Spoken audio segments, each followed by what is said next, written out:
Dari muka ke sana. Keluar terus.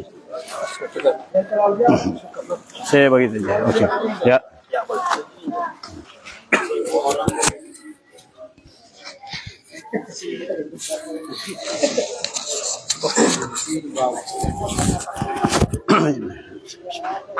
Assalamualaikum warahmatullahi wabarakatuh. Assalamualaikum warahmatullahi wabarakatuh. Saya Denny MB Mokodompit, penduduk Kelurahan Gogagoman di sini, RT 4, Kecamatan Kota Mobagu Barat, Kota Mobagu, Provinsi Sulawesi Utara. Warga negara Indonesia. Asyhadu an la ilaha illallah wa asyhadu anna Muhammadar Rasulullah. Allahumma salli wa sallim wa karim wa sarif wa hajim ala sayyidina Muhammadin sholatan. Takunu likuli usrin yusran, wa likuli hamin farajan, wa likuli da'in dawaan, wa likuli sikamin sifaan, wa ala alihi wa sahbihi wa sallim. Teman-teman, bapak-bapak, pejuang keluarga. Hari ini saya kembali ke tempat ini, serangkaian dengan keluhan masyarakat pedagang di tempat ini.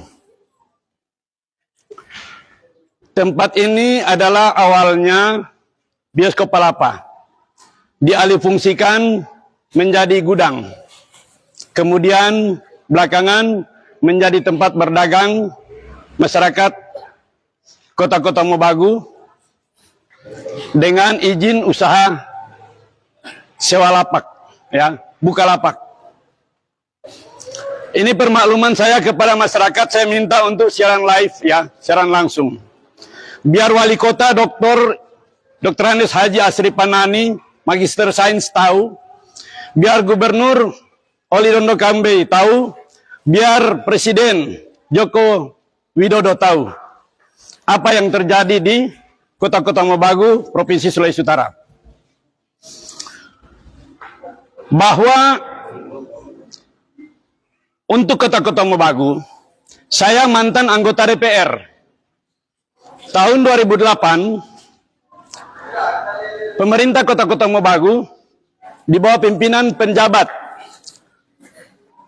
Insinyur Haji Rahmat Mokodongan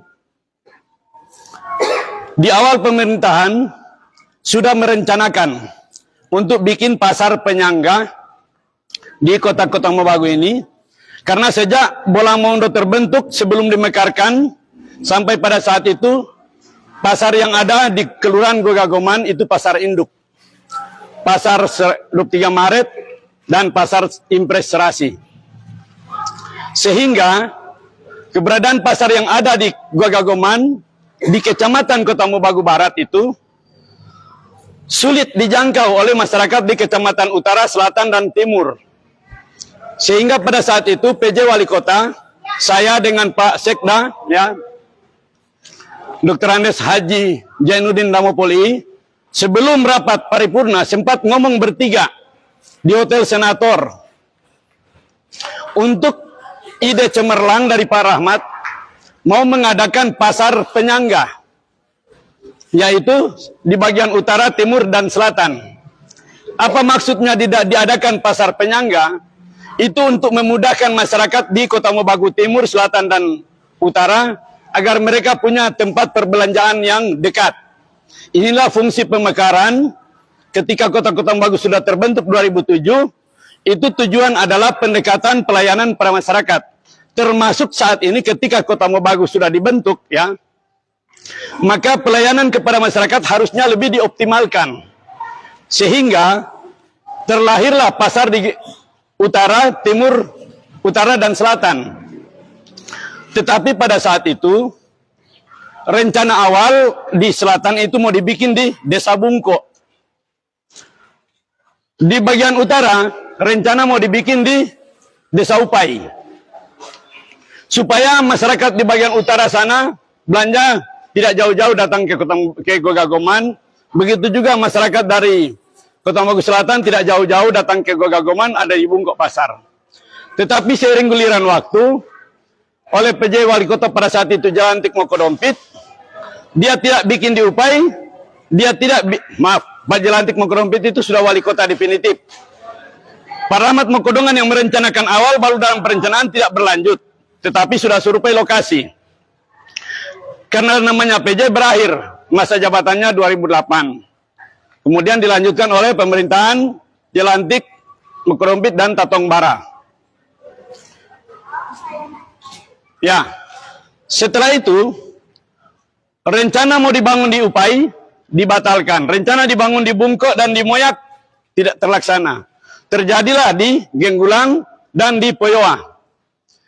Waktu itu saya sebagai masyarakat, ya, dalam perencanaan juga itu dan sebagai anggota DPR, protes keras. Karena dari feasibility study, studi kelayakan saya pribadi, itu justru bermasalah dalam aspek teknis pelayanan. Karena apa?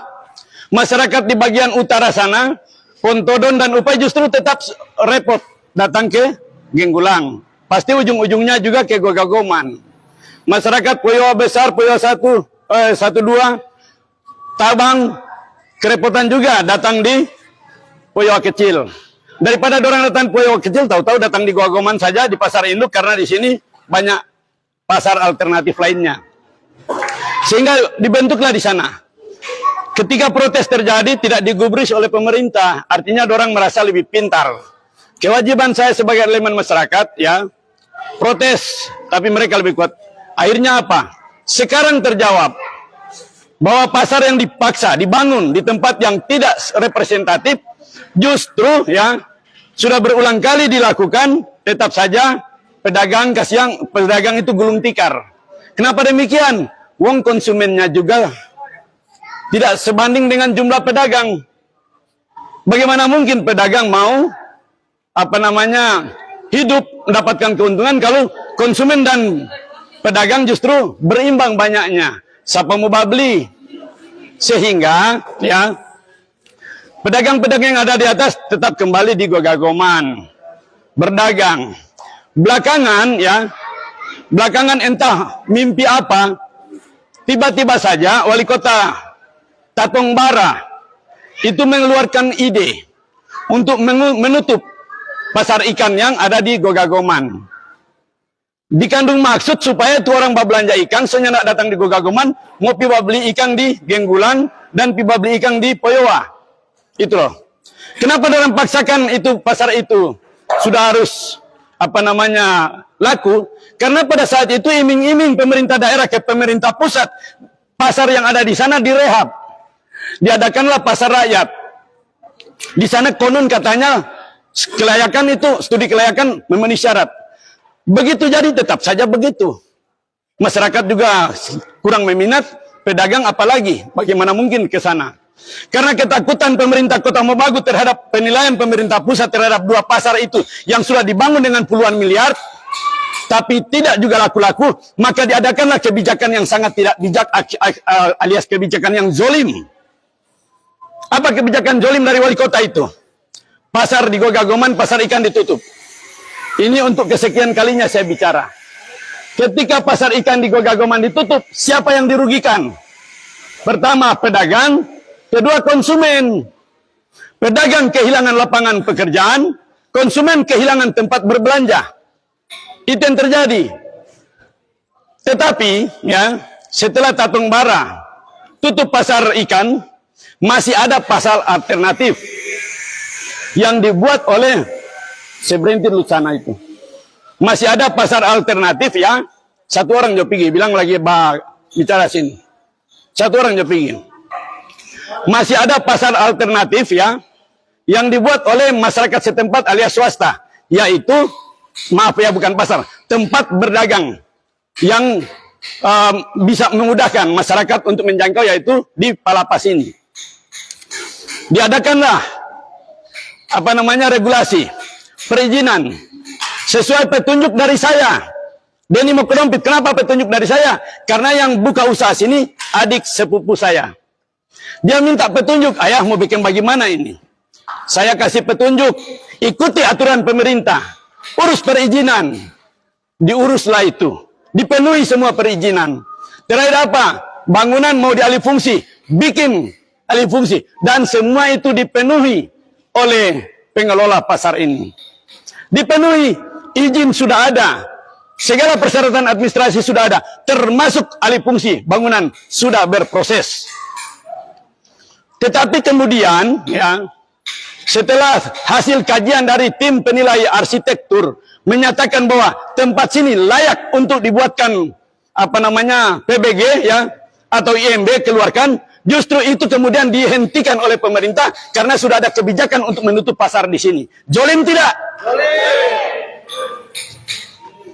Alasan itulah yang kemudian mereka hentikan pengurusan PBG untuk izin mendirikan bangunan, mereka hentikan. Kemudian mereka paksakan tutupi tempat ini. Bagaimana cara mereka menutup? Ini yang kita mau bilang.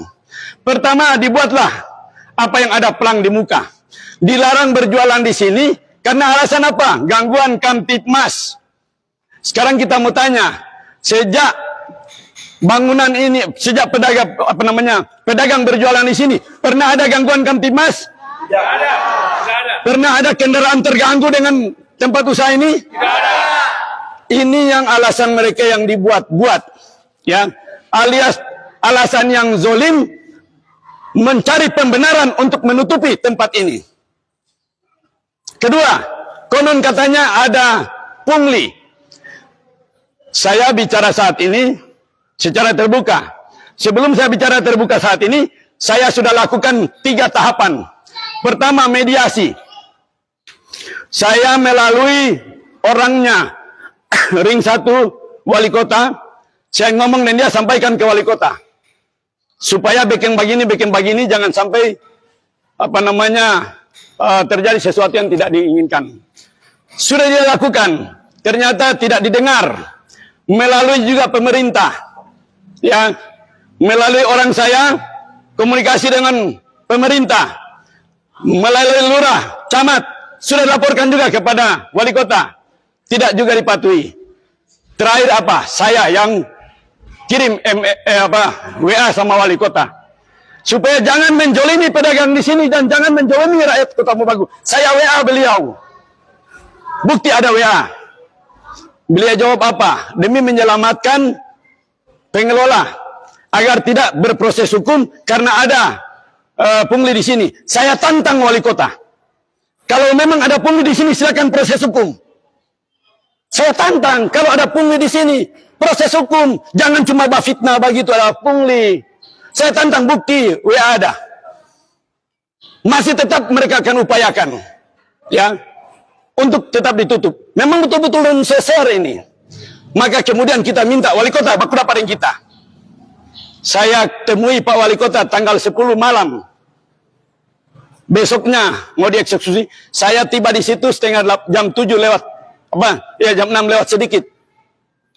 Sampai kurang lebih jam setengah 11 saya di sana. Saya menyampaikan aspirasi dari pengelola pasar, saya menyampaikan aspirasi dari masyarakat di sini. Jangan sesekali menutup tempat itu dengan berbagai alasan.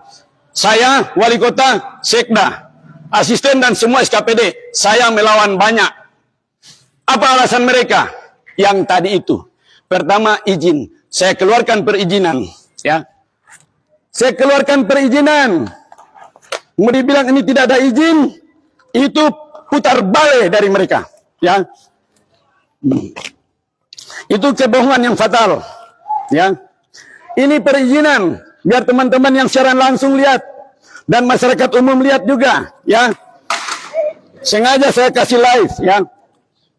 Ini Pak, mana ini mengenai PW ini? Baca ini, apa ini? Izin usaha, di bawah apa? Bukalapak.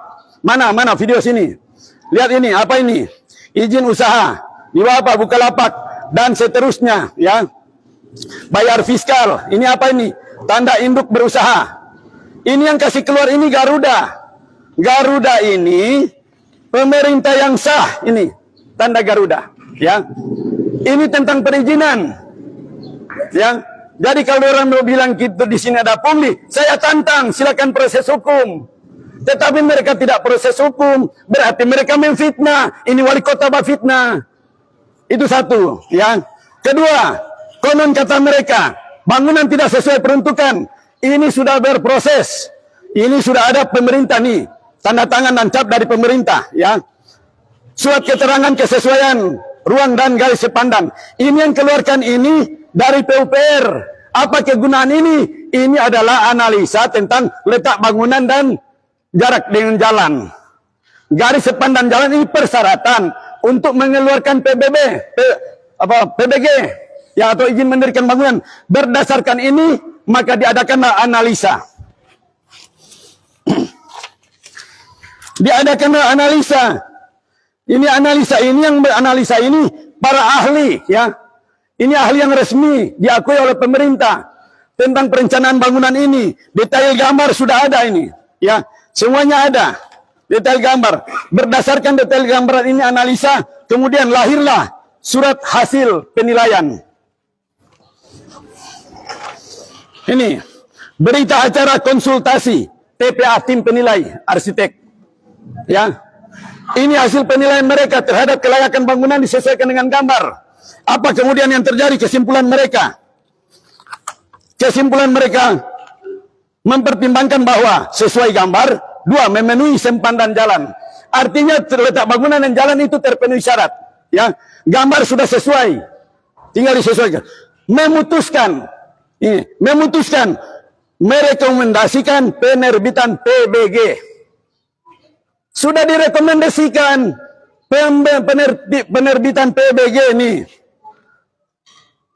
Ini jelas, biar nggak ada lagi kebohongan seperti kebohongannya wali kota yang menyebarkan kiri kanan isu yang mana ini tidak berizin dan lain sebagainya. Ya, saya bicara buka-bukaan biar pemerintah tahu. Ini apa ini? Siapa yang mengeluarkan ini? Ada pakai kop daerah. Mau dibilang ini tidak ada izin, ya. Tetapi kemudian ini ada bukti fiskal dibayar.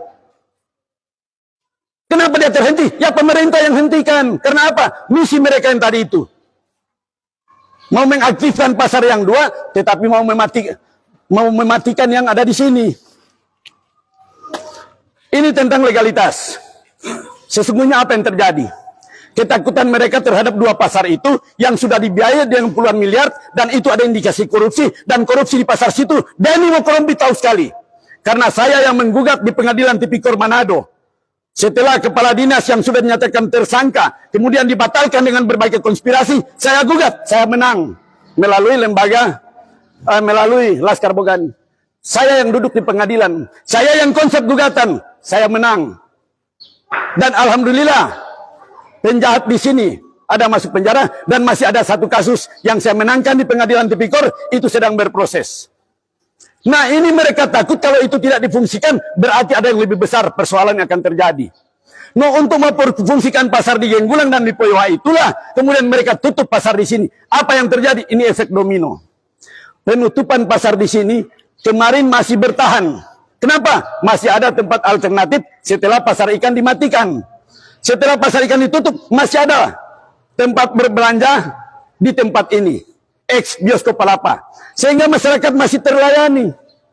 Masih terlayani. Tetapi setelah Senin kemarin, tempat jualan ini sudah ditutup. Sekarang saya tanya sama lurah. Saya tanya sama camat. Saya tanya sama SKPD. Ketika ini ditutup, masyarakat Gogagoman belanja ikan di mana? Dorang bilang pi di Genggulang. Dorang bilang pi di Poyoha. Ini kan kurang ajar. Sejak kita lahir, sudah lahir di pasar. Orang tua saya lahir di dekat pasar. Belanja ikan, keluar dari rumah sampai di pasar. Kok kenapa sekarang mau belanja ikan, mesti sepigi suruh beli di belanja di Genggulang? Kenapa belanja ikan, mesti suruh pergi di Poyoha? Jolim tidak? Jolim. Ini kan kurang ajar. Ini naif, ini pemerintah. Pikiran dulu dari mereka ini. Masa dengan modal 50.000, istri saya misalnya keluar belanja. Beras saja sekarang sudah berapa? 15.000 1 kilo. Tambah dengan belanja rempah misalnya 5.000, tak sisa berapa? 30.000.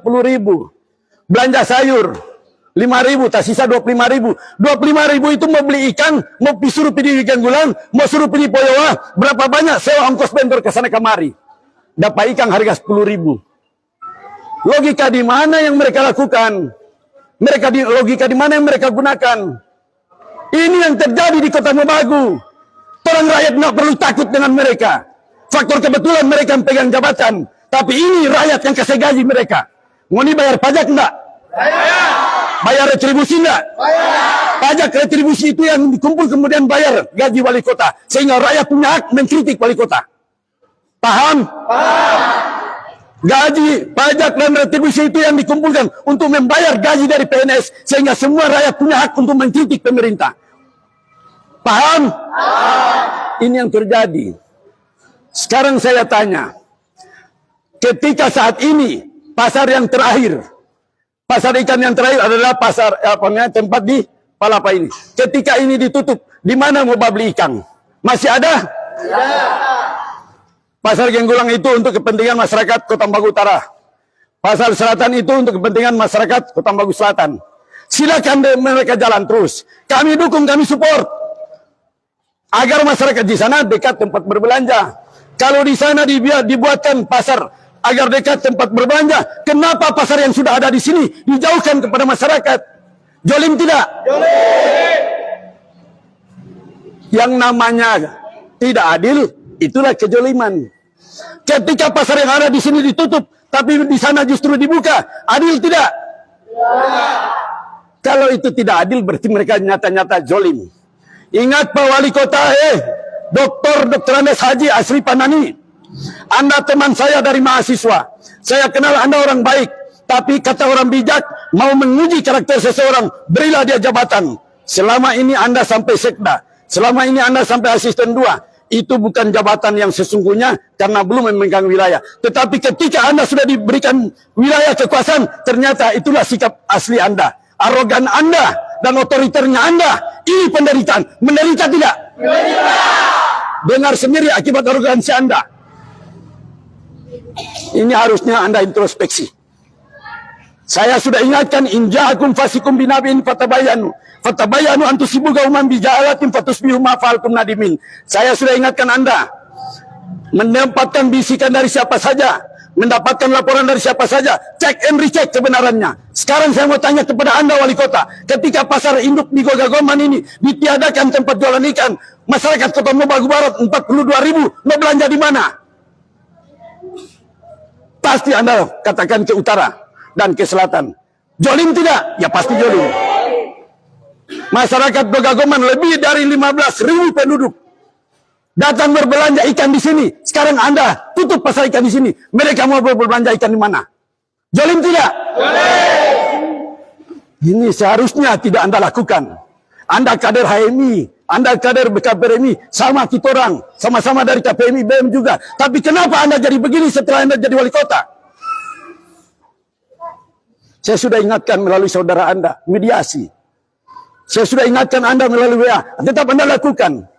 Dan kemarin untuk diketahui, saya sudah menghadap Kementerian Hukum dan HAM di Manado. Baru dengar? Baru dengar? Saya sudah menghadap Kementerian Hukum dan HAM di Manado. Saya sudah ketemu dengan pengacara yang nantinya akan membackup kepentingan kita. Insya Allah Komnas HAM akan berurusan dengan kita di sini.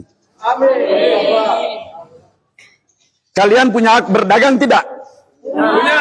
Kalian punya hak untuk mendapatkan pelayanan yang baik dari pemerintah? Punya. Berhak semua. Dan hak-hak ini yang kemudian dicabut oleh pemerintah. Kalian tidak bisa lagi berdagang di sini. Maaf ya saudara sini yang paling banyak dari Gorontalo, benar enggak? Ya. Dari Gorontalo datang di Bolang Mongondo, tinggal di Gogagoman. Kenapa tinggal di Gogagoman? Karena pasar ada di Gogagoman. Benar enggak? Benar. Supaya tiba jual di pasar, soalnya enggak perlu mau naik oto. Betul enggak? Betul. Tinggal berjalan kaki. Sekarang, ngoni mau jual ikan. Kemudian harus di Poyo atau di Genggulang. Tambah dari bentor enggak? Tambah. Untung 100.000, potong biaya transportasi 20.000. Belum bagi ini itu. Di mana kebijakan dari pemerintah? Jadi dengan adanya keputusan ini, yang dirugikan bukan hanya pedagang, tetapi juga masyarakat umum. Penduduk Gogagoman lebih dari 15.000. Penduduk Kota Ambagu Barat lebih dari 42.000. Semua mereka biasa berbelanja di pasar ini. Dan mereka itulah kehilangan tempat berbelanja saat ini. Mereka itu semua yang dijolimi oleh wali kota, Dr. Andes Haji Asri Panani. Nggak perlu takut, cuma DP nama. Yang Saya udah berulang kali dilapor polisi. Kagak sedikit orang semua lapor, semua lupa kita. Ya. Karena apa? Yang mengkritik kebijakan yang tidak bijak, kebijakan yang sesat, kebijakan yang jolim dari pemerintah. Jihad yang paling besar adalah berkata benar di hadapan pemerintah yang jolim. Allahu Akbar. Kalian semua ketika keluarkan langkah kaki keluar rumah untuk mau cari hidup, datang mencari untuk saya makan bini anak atau saya makan keluarga orang tua, itu namanya jihad. Paham tidak? Paham. Karena dia berjuang mencari nafkah untuk keluarga, mau kasih hidup keluarga, itu namanya jihad. Paham? Paham. Kalau orang sedang berjihad di jalan Allah, kemudian dihalang-halangi, jolim tidak? Jolim. Kalau orang lagi berjihad di jalan Allah, kemudian hak asasinya dicabut, mulia atau tidak? Tidak. Tidak, jelas saja tidak. Kemuliaan seseorang, harkat dan martabat sudah dicabut, kemuliaan itu tidak ada. Kalau tidak ada lagi kemuliaan, kita harus bangkit. Ini yang namanya jihad fi sabilillah, hidup mulia atau mati syahid. Siap untuk itu? Ya. Saya mau bilang, sekarang ini tempat sudah dikosongkan, ya, sesuai keinginan pemerintah yang jolim. Di luar bangunan ini, itu di luar daripada ketentuan yang sudah ada dalam aturan itu. Yang ada di samping-samping ini sama dengan orang-orang yang menjual di muka-muka rumah yang ada di seputaran kota-kota Bogor, sama statusnya. Ya, benar tidak? Benar. Sama dengan ada di Jalan Mantan juga, ada di Jalan Sampana, ada di Gogoman, ada di Kota Bangun, sama statusnya. Sekarang, kalau tempat di sana dibiarkan, kemudian tempat di sini juga harus mereka bongkar, adil tidak? Tidak. Jolim tidak? Jolim. Kalau jolim pantas dilawan tidak? Lawan.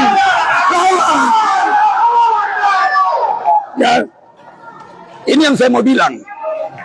Kenapa udah kejoliman yang merajalela, yang berlebihan dari pemerintah? Dari kalau mereka mau memaksakan, sudah di tempat saya, sudah di tempat kita, kemudian masih diusir lagi. Berarti kejoliman yang berlebihan. Ini pantas kita lawan. Takbir. Jangan pernah takut. Walikul ummatin ajalun fa iza ajalum la yastairuna sa'atan wa la yastadimun. Tiap-tiap manusia sudah ditetapkan batas usia. Apabila sudah tiba waktunya, dia tidak bisa dimajukan dan tidak bisa dimundurkan meskipun sedetik. Daripada kita mati dalam kehinaan, daripada kita mati dalam kejoliman, kenapa tidak kita mati dalam kemuliaan, yaitu membela hak hidup kita? Sepakat? Takbir. Ini perlu saya ingatkan kepada pemerintah. Cukup. Cukup di tempat ini mulai saya berhenti. Jangan lagi ganggu tempat-tempat yang ada di rumah-rumah. Karena semua mereka juga perlu makan. Masyarakat perlu berbelanja. Jangan ganggu lagi. Saya tidak bisa melarang mereka.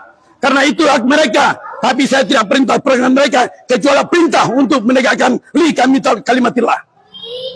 Perintah untuk membela diri. Perintah untuk menegakkan hak. Itu saya perintahkan. Jadi jangan sesekali. Cukup. Dan insya Allah tahun ini konon pemerintah Kota Mobagu dapat penghargaan hak asasi manusia. Halo? Konon penghargaan hak asasi manusia diterima oleh pemerintah Kota Mobagu. Sekarang saya tanya, kalian punya hak hidup, kalian punya hak berjual di sini tidak?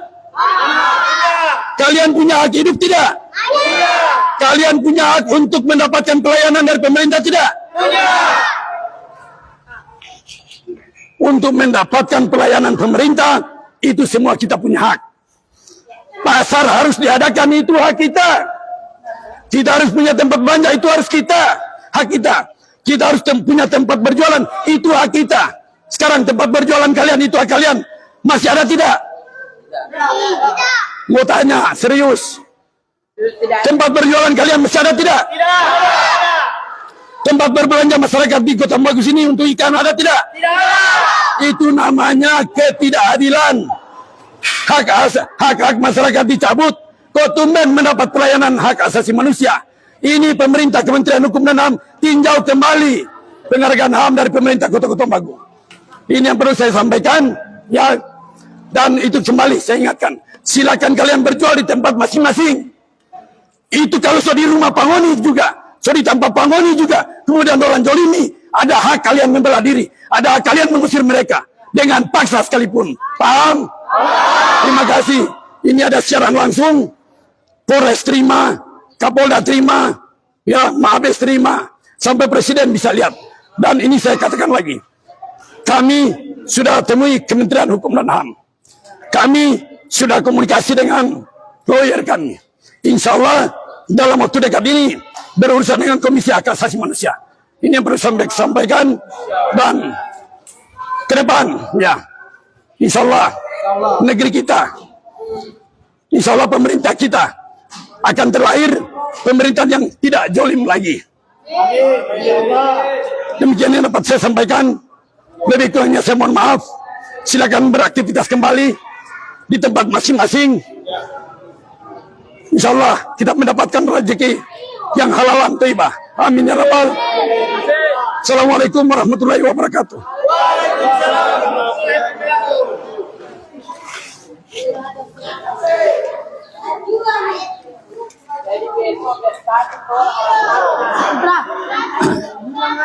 Terima kasih.